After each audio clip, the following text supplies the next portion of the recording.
नमस्कार, स्वागत है आपका चुनाव आज तक पर। मैं हूं आपके साथ प्रियंका दुबे। हमारे खास सेगमेंट ये कैंडिडेट खास में बात एक ऐसी नेता की जिस पर देश विरोधियों के बचाव का आरोप लगा। उसने सुप्रीम कोर्ट में ललित मोदी की पैरवी की और बदले में ललित मोदी ने उसे धन्यवाद भी दिया।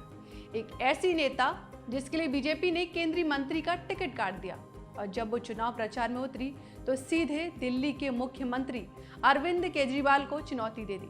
नाम है बांसुरी स्वराज।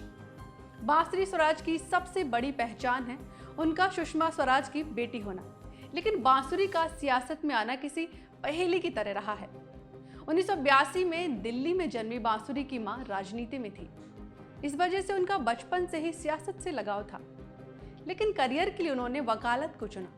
अगर बांसुरी की पढ़ाई की बात करें तो उन्होंने वॉरविक यूनिवर्सिटी से अंग्रेजी साहित्य में बीए ऑनर्स की डिग्री ली है। उसके बाद उन्होंने लंदन के बीपीपी लॉ कॉलेज से कानून की पढ़ाई की। फिर बांसुरी ने ऑक्सफोर्ड यूनिवर्सिटी के संत कैथरीन कॉलेज से मास्टर की डिग्री ली। इसके बाद बांसुरी दिल्ली आकर वकालत की प्रैक्टिस करने लगे। वो 2007 में दिल्ली बार काउंसिल की सदस्य बन गई। बांसुरी का परिवार कानूनी पेशे से जुड़ा रहा है।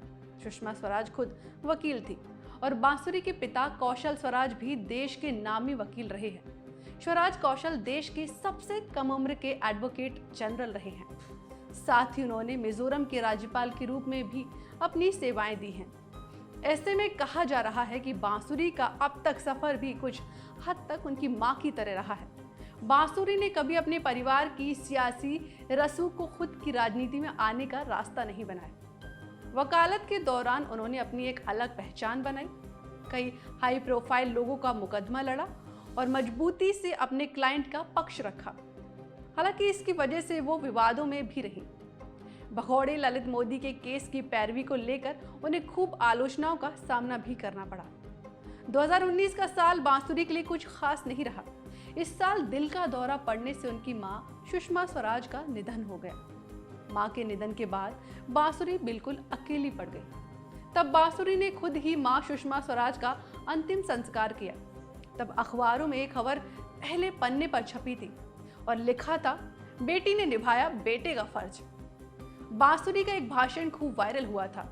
ये भाषण उन्होंने पीएम मोदी और अमित शाह के सामने सुषमा स्वराज की याद में आयोजित एक कार्यक्रम में दिया था। तब उन्होंने कहा था, बीजेपी ने मेरी मां को पहचान दिलाई, ये पार्टी मेरी मां की तरह है।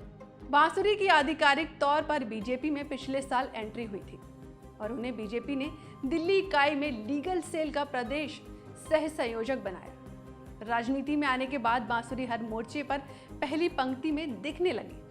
सड़क पर उन्होंने दिल्ली की केजरीवाल सरकार के खिलाफ खूब लड़ाई लड़ी और जब लोकसभा चुनाव के लिए बीजेपी ने अपने प्रत्याशियों के नाम का ऐलान किया तो उन्हें नई दिल्ली से उम्मीदवार घोषित किया गया। बांसुरी को केंद्रीय मंत्री मीनाक्षी लेखी की जगह उम्मीदवार बनाया गया है। खास बात यह है कि जब टिकट मिला तो बांसुरी मीनाक्षी लेखी से आशीर्वाद लेने उनके घर पहुंच गए। फिलहाल बीजेपी के इस युवा चेहरे को लोकसभा चुनाव की कठिन परीक्षा को पार करना है। जनता उन्हें पास करने लायक आशीर्वाद देती है या अभी और इंतजार का इशारा करती है, ये तो 4 जून को तय होगा। लेकिन इतना जरूर साफ हो गया है कि बीजेपी को बांसुरी स्वराज के रूप में एक मजबूत चेहरा मिल चुका है। चुनावी राजनीति से जुड़ी तमाम खबरों के लिए देखते रहिए चुनाव आज तक। वीडियो पसंद आए तो लाइक करें, साथ ही हमारा चैनल सब्सक्राइब करना ना भूलें। फिलहाल मुझे दीजिए इजाजत। नमस्कार।